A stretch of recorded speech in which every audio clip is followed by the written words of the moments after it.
Alors nous allons nous intéresser aujourd'hui à l'utilisation d'un écoulement pour mesurer le temps.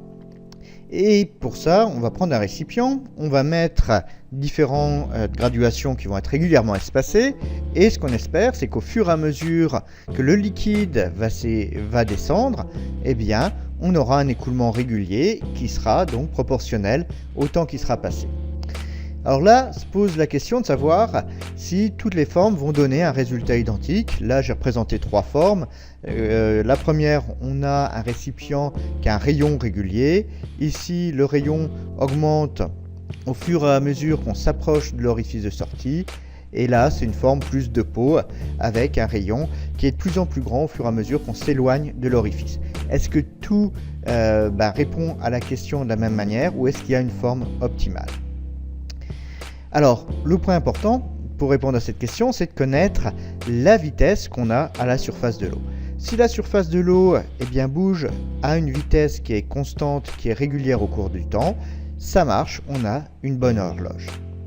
Alors, en fait, ce problème, on a déjà pu le voir dans une précédente vidéo. J'avais fait une vidéo sur le temps de vidange d'un réservoir. Et dans cette vidéo, on avait abouti à un résultat qui utilisait la loi de Torricelli et la conservation du débit. Et ce résultat, c'était que si on a une section, un diamètre de sortie qui vaut 2R, si notre récipient a un rayon grand R, et si on a une hauteur petit h d'eau, alors la vitesse qu'on a à la surface de l'eau, c'est le rapport des rayons au carré multiplié par la racine de 2 fois la gravité fois la hauteur d'eau dans le récipient. Alors, ce qu'on voit tout de suite de cette formule, c'est que la vitesse va évoluer en fonction de la hauteur d'eau qui reste dans le réservoir. Vous voyez, si H change, la vitesse va changer. Donc, ce qu'on voit, c'est que ce type de réservoir, ici, où on a un rayon constant, il ne va pas convenir. On ne va pas avoir une vitesse d'écoulement qui sera constante au cours du temps. Alors, cette formule, on va la redémontrer bientôt. Donc, l'inconvénient du récipient avec un rayon constant, c'est que quand on sera en haut du récipient, H sera élevé, la vitesse de sortie sera rapide, et donc du coup, là, à un espace de temps qui est fixé, normalement, les graduations devraient être beaucoup plus rapprochées. Par contre, quand on est en bas du récipient, là, il faut beaucoup plus de temps pour passer d'une graduation à l'autre. Donc, ce qu'on avait vu, c'est qu'il y avait une alternative. Pour régler ce problème, si on changeait la structure du récipient, si on mettait ici un tube à l'intérieur, on pouvait espérer avoir un débit constant. Ça, c'est ce qu'on appelle le vase de Mariotte. J'ai fait une vidéo spéciale sur ce vase de Mariotte, donc je vous laisse la regarder pour mieux comprendre comment il fonctionne. Alors, pour ceux qui n'avaient pas suivi la vidéo sur le temps de vidange du réservoir, comment on retrouve rapidement ce résultat ? On prend la loi de Bernoulli qu'on va appliquer entre deux points A et B. Le premier point A, je le mets à la surface du liquide et le deuxième point B, je le mets à la sortie du récipient. PA plus la moitié de la masse volumique fois la vitesse au carré du point A plus ρg ZA, c'est égal à la même chose près au point B. Alors ce qu'on peut voir tout de suite, c'est que mon point A et mon point B, ils sont en contact avec leur ambiant, donc du coup les deux ont la même pression. Je vais pouvoir mettre que PA égale PB égale P0, donc il y a tout de suite les termes en pression qui vont disparaître. Ce que je peux mettre aussi en facteur, c'est un demi de ρ et ρg, facteur des termes qui concernent l'altitude. Et là, on s'aperçoit qu'on a ρ des deux côtés, donc ρ n'interviendra pas dans le résultat final. Alors, qu'est-ce qu'il nous reste ? Il nous reste que la vitesse en A au carré moins la vitesse de sortie au carré, c'est égal à 2 fois la gravité fois ZB moins ZA. Et ZB moins ZA, qu'est-ce que ça représente ? Ça représente l'opposé de la hauteur. Ici, il faut être vigilant sur le signe. B est plus bas que A, donc ZB moins ZA est négatif. Alors, on voit ce qui nous reste ici, ce qui va un peu nous gêner, c'est VB. Mais VB, on va pouvoir s'en affranchir. En effet, on peut utiliser la conservation du débit. Le débit en A est identique au débit en B. Et il y a une autre propriété qui nous dit que le débit est égal à la surface qu'on a au niveau de A fois la vitesse qu'on a au niveau de A. Donc du coup, on peut écrire que SAVA est égal à SBVB. Et du coup, on peut exprimer la vitesse en B en fonction de la vitesse en A et du rapport des sections. Et tout ça, ça nous donne que la vitesse en B est égale à la vitesse en A multiplié par le rapport grand R sur petit r au carré. Donc on voit que là, la vitesse en B va disparaître. On aura une équation qui ne dépendra plus que de la vitesse en A. Donc c'est ce qu'on a ici. Donc la loi de Bernoulli et la conservation du débit nous permet d'écrire que la vitesse en A, facteur de 1 moins le rapport des rayons à la puissance 4, est égal à moins 2 fois g fois la hauteur d'eau que j'ai. Et là, on fait l'approximation qui est faite également dans la loi de Torricelli, c'est que le rayon du récipient est beaucoup plus large que le rayon de l'orifice de sortie. Et ça va nous permettre de négliger le terme moins 1 qu'on a ici. Et du coup, on voit qu'il y a des choses qui se simplifient, le signe moins va disparaître, et on obtient au final que ma vitesse en A, c'est bien le rapport des rayons au carré multiplié par la racine de 2GH. C'est bien le résultat qu'on pourrait obtenir juste en couplant la conservation du débit et la loi de Torricelli. Alors, on sait déjà que la forme avec un rayon constant, elle n'est pas bonne. Restent maintenant les deux autres solutions, celle où R de Z diminue quand Z augmente, et celle qui ressemble plus à un pot, où R de Z augmente quand Z augmente. Alors, pour savoir laquelle des deux formes est la forme qui limite la variation de la vitesse, ce qu'il faut voir, c'est que V, ça va dépendre en fait de l'évolution de la racine de H sur le rayon en fonction de H, le rayon au carré. Donc au cours du temps, qu'est-ce qui va se passer?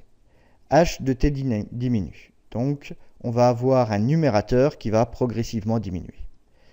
Dans le cas où on a le rayon ici qui augmente, eh bien R de t va aussi augmenter au cours du temps.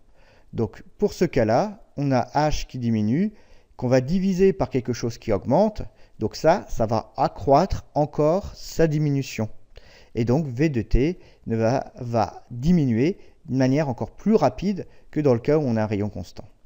Maintenant, si on est dans le cas plus où on a un pot, eh bien là, le rayon, au cours du temps, ce qu'il va faire, c'est diminuer. Donc quand on divise quelque chose qui diminue par une quantité qui est de plus en plus faible, eh bien, on peut espérer limiter l'évolution. Donc, ce qu'on voit, c'est que c'est le cas numéro 2 qui va être le plus favorable. C'est dans ce cas-là où la vitesse va évoluer de manière la plus basse. Alors ça a été compris dès l'Antiquité. On a retrouvé des exemplaires d'horloges à l'eau chez les Égyptiens. C'était des horloges avec l'intérieur gradué, un écoulement lent qui durait environ une journée. On trouvait ça aussi chez les Grecs. Au niveau de l'agora, ce qui était important, c'était de mesurer le temps de parole des uns et des autres. Et là, l'horloge à eau était un moyen très pratique à mettre en œuvre pour mesurer que des personnes ne parlaient pas plus que d'autres. Et là, on peut se rappeler Démosthène qui, quand on le coupait, disait à ses interlocuteurs « Attention, vous empiétez sur mon eau », parce que c'était l'eau qui permettait de mesurer le temps de parole. Alors, là, on a la forme d'un pot avec, on voit un rayon qui évolue de manière linéaire. Mais est-ce que c'est la forme optimale? On ne le sait pas. A priori, non.